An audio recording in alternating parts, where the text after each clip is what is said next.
Bonjour à toutes et à tous et bienvenue dans votre journal. Il est midi, nous sommes le samedi 11 février, voici les titres de l'actualité.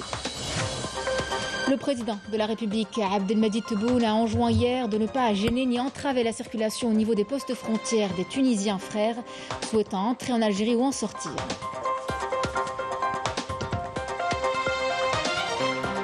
L'affaire d'exfiltration clandestine et illégale d'une ressortissante algérienne par des diplomates et des agents de sécurité français est considérée comme une violation flagrante de la souveraineté nationale.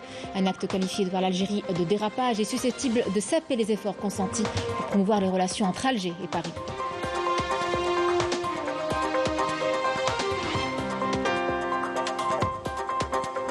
Nous parlerons par la suite de la mobilisation des équipes de secours et d'aide humanitaire algériennes dépêchées en Turquie et en Syrie suite au séisme qui a secoué de plein fouet ces deux pays. L'Algérie a été l'un des premiers pays à être sur place. C'est le grand format de ce week-end. En parallèle ont été rapatriées ce matin les dépouilles des deux ressortissantes algériennes décédées en Turquie.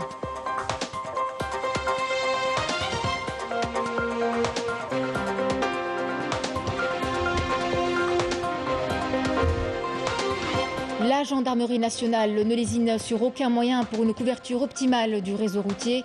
Un maillage sécuritaire a été consolidé, des moyens techniques développés et reliés à un vaste réseau de caméras de surveillance ont été mis en place.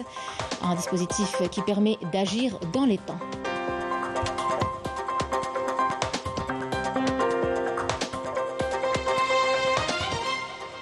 Mesdames, Messieurs, bienvenue à vous.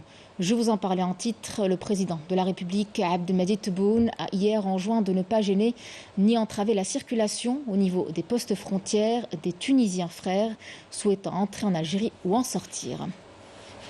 L'affaire d'exfiltration clandestine et illégale d'une ressortissante algérienne par des diplomates et des agents de sécurité français est considérée comme une violation flagrante de la souveraineté nationale. Un acte qualifié par l'Algérie de dérapage est susceptible de saper les efforts consentis pour promouvoir les relations entre Alger et Paris sur de nouvelles bases. Explication avec Emel Esselider.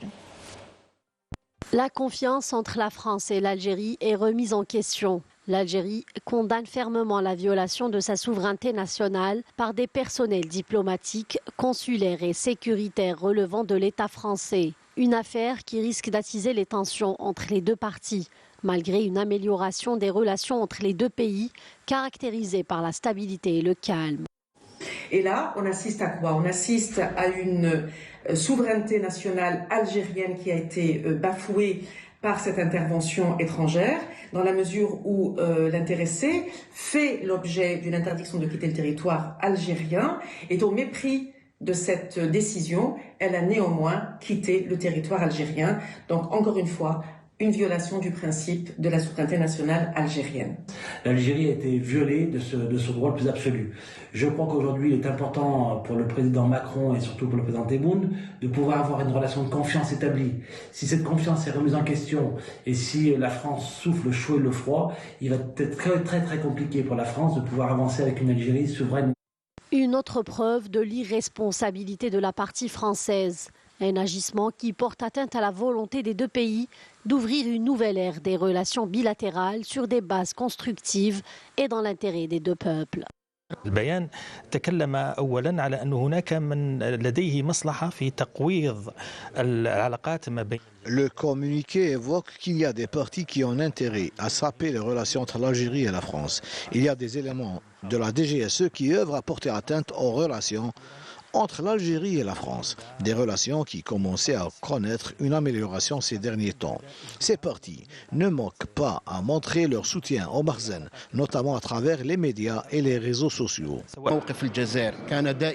La position de l'Algérie est claire. Il faut savoir que l'Algérie d'aujourd'hui n'est pas celle d'avant. Le principe de l'égalité fait partie des valeurs de novembre que nous avons hérité de nos aïeux.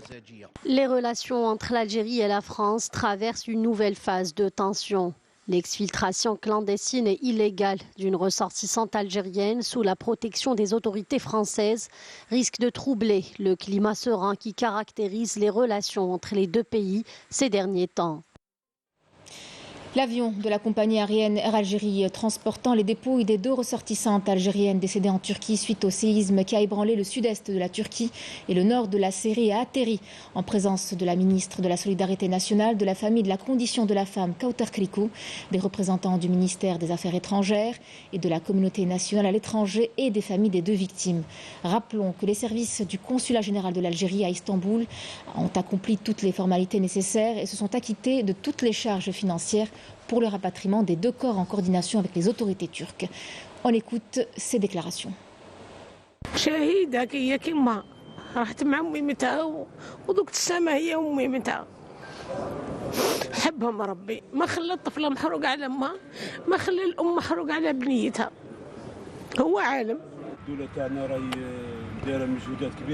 Nous remercions notre État pour les grands efforts déployés par le biais du ministère des Affaires étrangères, le ministère de la Solidarité et le ministère de la Santé.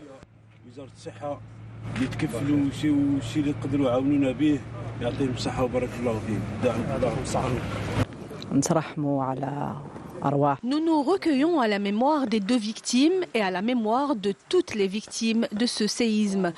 Nous présentons nos condoléances au papa et aux 2 peuples frères.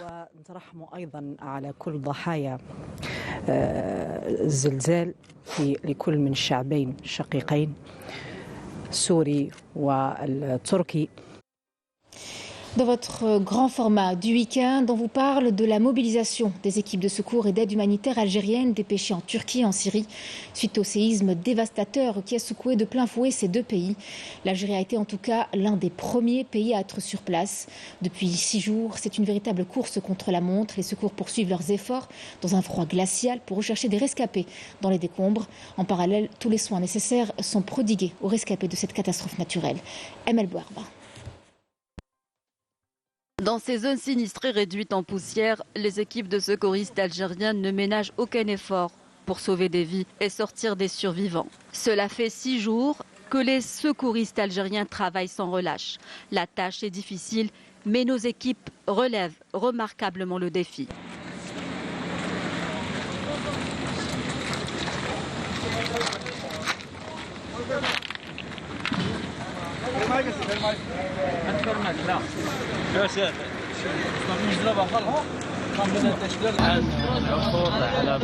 Comme vous le voyez, nous venons d'extirper une nouvelle victime des décombres. Nous poursuivons nos opérations de recherche. Nous menons des opérations de recherche dans les zones sinistrées avec la mobilisation des brigades de sauvetage, déblaiement et cynotechnique. Dans la région Salehin, nous avons extirpé 11 victimes sous les décombres. Les opérations se poursuivent dans la région Boustan al-Qasr pour rechercher d'autres victimes. Nous avons retiré 34 corps sans vie des décombres et sorti une personne en vie. À mesure que le temps passe, les chances de retrouver des survivants s'amenuisent, mais cela ne réduit en rien la volonté des secouristes algériens qui mènent leur mission inlassablement. L'Algérie a dépêché un groupe de 89 agents d'intervention et de gestion des risques majeurs répartis en brigades, dont la brigade de recherche et de sauvetage déblaiement, la brigade cynotechnique et une équipe médicale spécialisée. Une seconde équipe constituée de 86 éléments a également rejoint la Syrie. Jusqu'à présent, les équipes de la protection civile dépêchées en Turquie et en Syrie ont secouru 13 personnes et retiré 103 corps sans vie. J'ai passé un moment pénible, j'ai frôlé la mort. Je remercie Dieu et je remercie les secouristes algériens. La situation est difficile, beaucoup plus que vous ne pouvez l'imaginer. Dieu merci, mon père et moi sommes en vie, mais malheureusement nous perdons chaque jour un proche. On remercie la protection civile algérienne et le peuple algérien. Le séisme meurtrier qui a ébranlé la Turquie et la Syrie a suscité un élan extraordinaire des Algériens. Cet esprit de solidarité est relaté par 2 envoyés spéciaux en Syrie et en Turquie. Hicham Saadoudi nous rappelait encore ce matin dans ses lives à quel point la tâche est immense sur place. En Turquie, le correspondant de la télévision algérienne, Abdeljabbar Ben Yahya, retrace la mission des secouristes algériens dans l'espoir de retrouver des survivants. Cet élan de solidarité se poursuit. Le président de la République a ordonné d'octroyer une aide financière de 30 millions de dollars pour la Turquie et 15 millions pour la Syrie.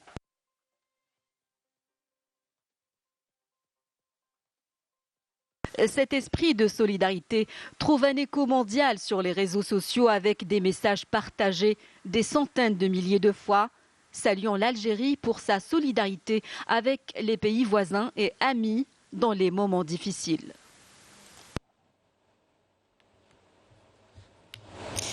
Le Premier ministre Ayman Ben Abdelrahman a présidé aujourd'hui la cérémonie de sortie de la 51e promotion de l'ENA, portant le nom le soixantenaire de l'indépendance. La cérémonie s'est déroulée en présence du ministre de l'Intérieur, des collectivités locales et de l'aménagement du territoire Brahim Erad, des conseillers du président de la République, des membres du gouvernement, des cadres et des étudiants de l'école. Après avoir pris une photo souvenir avec les étudiants promus, le Premier ministre a honoré les majors de cette promotion, composée de 112 diplômés qui ont reçu une formation spécialisée durant 3 ans dans 5 spécialités: l'économie, les finances, l'audit et le contrôle, les administrations, les entreprises publiques, les relations générales, la coopération et la gestion des économies et les collectivités locales. On écoute le Premier ministre.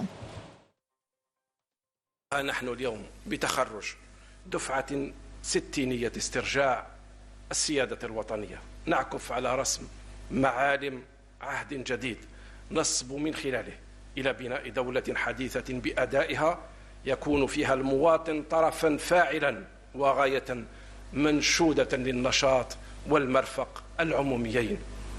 عهد ستنعم فيه بلادنا إن شاء الله بعدما استكملنا البناء المؤسساتي تحت قيادة السيد رئيس الجمهورية باقتصاد متنوع المداخيل يكفل للمواطن أمنه الغذائي والصحي والمائي والطاقوي بعيدا عن المنطق الريعي، دون أن تتخلى الدولة عن دورها الاجتماعي ولا تدخر أي جهد في سبيل حماية القدرة الشرائية وضمان العيش الكريم للمواطن كل المواطنين.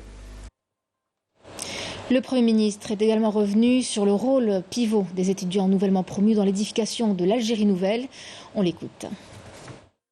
في خضم هذا العهد الجديد سيقع لا محالة على عاتق المدرسة مجددا مهمة إعداد القيادات الإدارية التي تتحكم في تقنيات وأدوات التسيير العمومي الحديث وتتبنى منطق الكفاءة والفعالية وإرساء متطلبات الحوكمة العمومية الرشيدة، فضلا عن قدرتها على تجسيد التحول الرقمي للإدارة العمومية، خاصة وأن مؤسسات الدولة ستكون في ظل المنظومة الميزاناتية الجديدة مسؤولة عن أدائها ومطالبة بتقديم الحسابات عن مدى فعالية استخدام الموارد العمومية. ومن هذا المنطلق فإن دور مدرستنا العريقة لن يتوقف عند التكوين الأساسي المتخصص فحسب، بل يتعدى إلى تقديم برامج التكوين المتواصل ذات الطابع الابتكاري التي تمكن مختلف الهيئات والإدارات العمومية من الارتقاء بموردها البشري ودعم كفاءاته المهنية والتسييرية.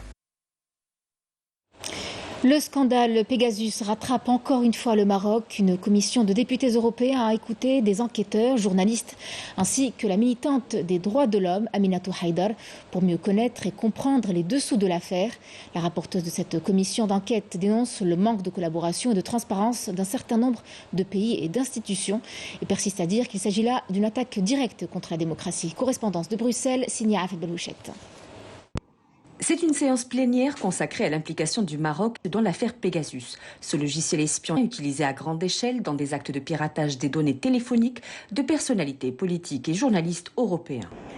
Là, à mon sens, ça devient très sérieux et je pense ni la Commission européenne, l'organe exécutif de l'Union européenne, ni le Parlement, ni le Conseil de l'Union européenne vont laisser passer ce scandale-là.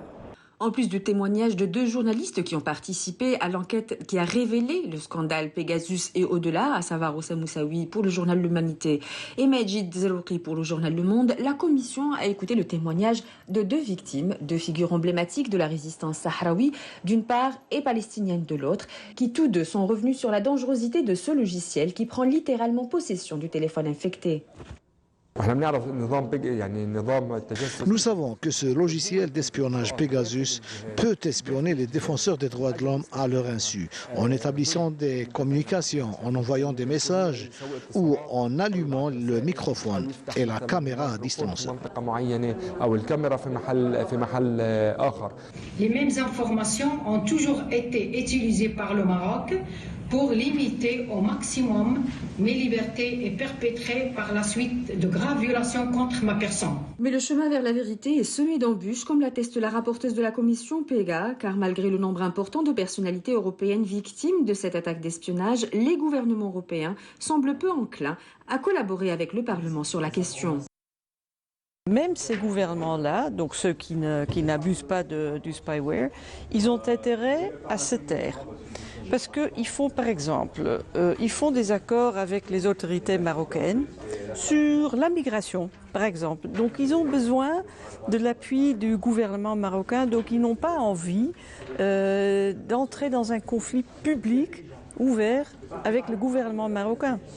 Vous voyez, donc même si, par exemple, on a vu que peut-être même le président Macron, le ministre de son gouvernement, le premier ministre espagnol, le ministre de la Défense espagnol, ils ont probablement été visés par le spyware, par les autorités marocaines.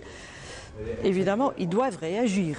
Ils ne peuvent pas rien faire. Donc ils ont ouvert des enquêtes judiciaires qui ont, à mon avis, abouti à rien, parce qu'il n'y a que du silence, il n'y a pas de progrès, pas de résultats.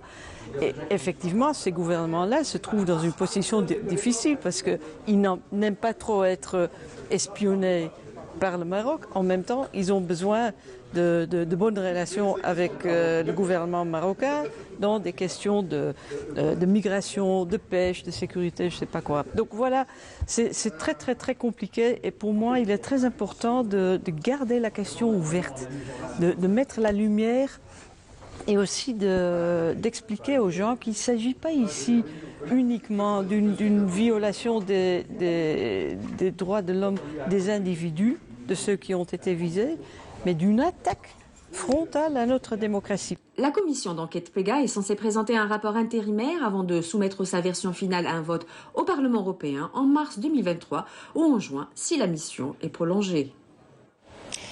Je vous en parlais en titre, la gendarmerie nationale ne lésigne sur aucun moyen pour une couverture efficace du réseau routier. Un maillage sécuritaire a été consolidé. Il s'agit là de moyens techniques développés et reliés à un vaste réseau de caméras de surveillance pour surveiller la circulation, la récolte et le traitement des informations sur le trafic routier. Un dispositif qui permet aux unités spécialisées d'agir dans les temps. Reportage Majda Diahmoun. Il y a des citoyens qui grillent le feu rouge et d'autres qui ne marquent pas leur stop. Mais pensent-ils vraiment échapper aux 254 caméras de la gendarmerie nationale réparties au niveau de la capitale? Un trafic scruté à partir de la salle d'opération de Cheraga, et ce, 24 heures sur 24. Ils sont épaulés par ces applications qui leur permettent de garder un œil sur toutes les unités territoriales de la gendarmerie en temps réel.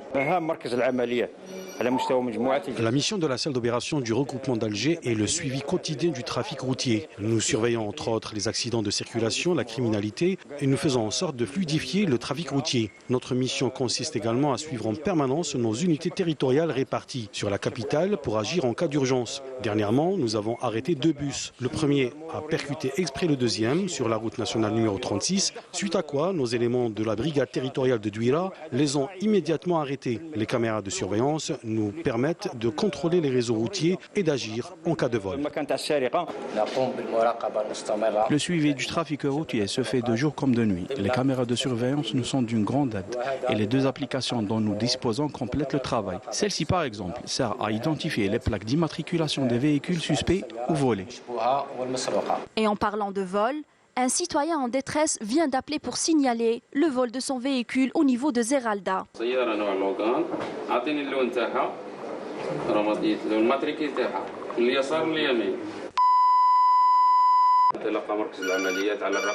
Ce citoyen a appelé le 1055 pour lui venir en aide. Son véhicule de type Dacia Logan vient d'être volé. Nous allons informer toutes les brigades territoriales de la gendarmerie par un appel radio pour intervenir.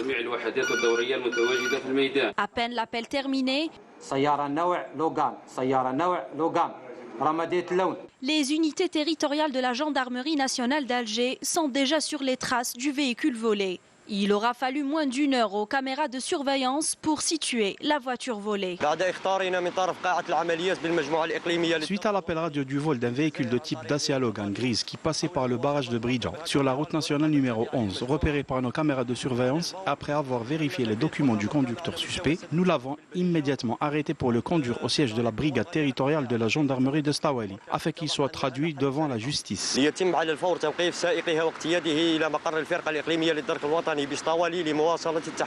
La gendarmerie nationale a arrêté un individu de plus et rapidement, grâce aux caméras de surveillance qui sont devenues indispensables aujourd'hui dans la lutte contre le terrorisme routier. Mais pas seulement. Ce matériel est d'un apport primordial pour élucider des délits commis sur la voie publique, notamment dans les enquêtes menées par les services de sécurité et la justice. Il a plu et neigé de nouveau sur plusieurs régions du pays. L'Algérie connaît donc d'autres épisodes hivernaux. La neige a saupoudré les monts à plus de 1000 mètres d'altitude ainsi que les villes avoisinantes, maquillant nos plaines et dessinant des paysages à couper le souffle au plus grand bonheur des habitants. Illustration ce midi à la montagne de Megrès, dans la wilaya de Sétif. Ils étaient, vous le verrez, très nombreux à en profiter. Nous sommes à plus de 1700 mètres d'altitude, sur les hauteurs de la montagne de Megrès à Sétif. Ici, les chutes de neige ont transformé le paysage en une véritable carte postale, donnant lieu à un spectacle que les habitants de la région connaissent bien et qui continue d'enchanter les enfants. Ces chutes de neige sont une bénédiction de Dieu. Nous sommes très heureux d'amener les enfants jouer dehors. J'aime mon pays et vive l'Algérie. Je suis venu en famille visiter la montagne de Megrès. Tout ce que je pourrais dire, c'est que notre pays est magnifique. Les routes ont été dégagées pour nous permettre de mieux circuler. En effet, les autorités locales ont mis les bouchées doubles pour fluidifier le trafic et permettre aux visiteurs de profiter de ce bournous blanc. Lorsque les premiers flocons de neige tombent à Megrès, c'est la fête. Nous espérons que ces neiges soient un bon présage pour l'avenir. Les amoureux de la nature ont pu profiter des sites montagneux drapés d'un manteau blanc, loin du stress du quotidien ou simplement en quête de repos.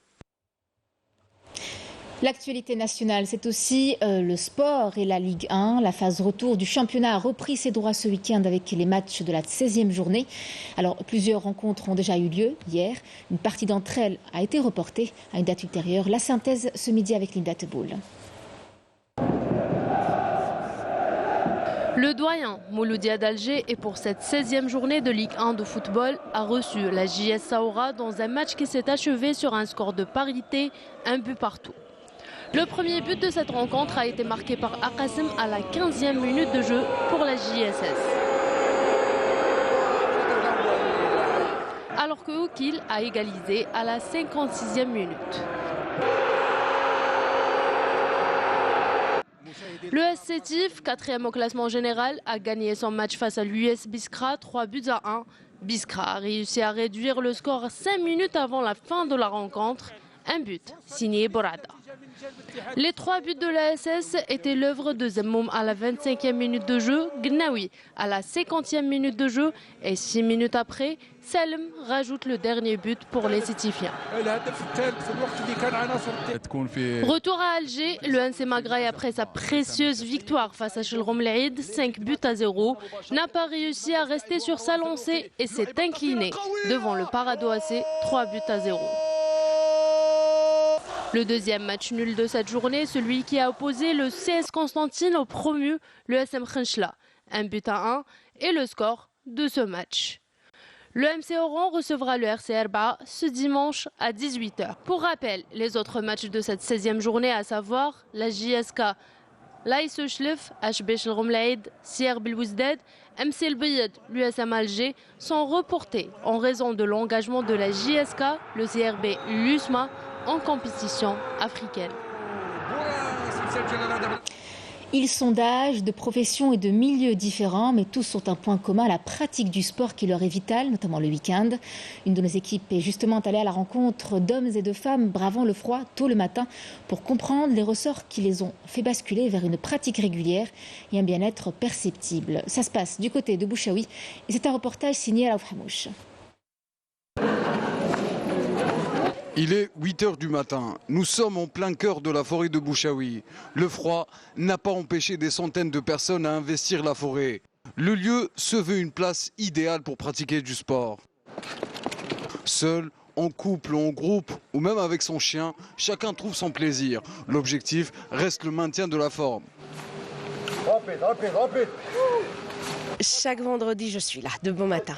C'est très bon pour la santé, il y a de l'air frais. Voilà, donc on se ressource avec une bonne énergie. Et c'est très bon pour la semaine. La semaine, on est calme, on est zen, on est bien. Et c'est très bon pour la santé. C'est un confort moral d'abord. Ou après, c'est bon pour la santé, c'est sûr. C'est pour ça qu'on vient, ça fait 15 ans qu'on est là. Et moi, depuis mon jeune âge, j'avais 4 ans. À l'âge de 4 ans, je venais ici avec mon père. Là. Oui, chaque matin de vendredi, on vient. Bien sûr, on se rencontre vers 7h30. On fait notre footing, à peu près 1 heure de footing. On vient ici pour faire des étirements, On égale les catégories, il y a des jeunes, des vieux, des familles. La matinée, il y a plus d'oxygénation, il y a moins de monde.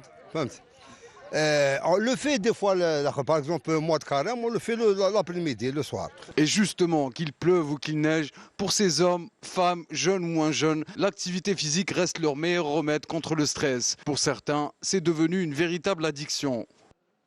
Même s'il neige. Oui. Même s'il neige, on vient. Ouais. Oui.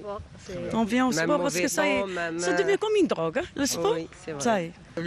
Je viens de terminer. De toute façon, le sport, c'est toujours comme ça. Hein. Ça développe la molécule du plaisir.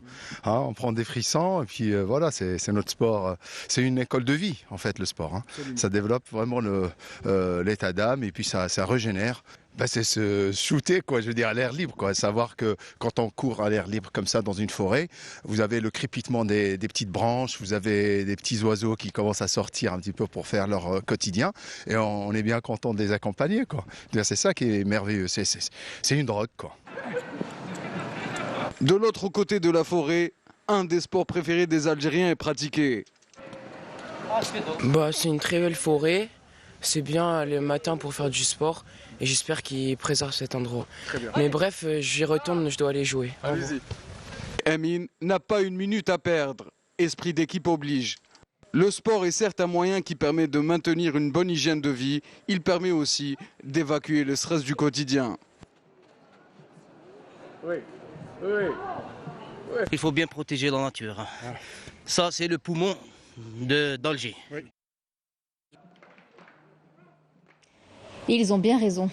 C'est ainsi que se clôture votre journal. Merci à vous de l'avoir suivi. Tout de suite, une nouvelle du ciel avec Mina Abed. Prochain rendez-vous avec l'information, vous le savez, ce soir à 19h avec Kemal Swig. Excellent après-midi à tous et à très vite.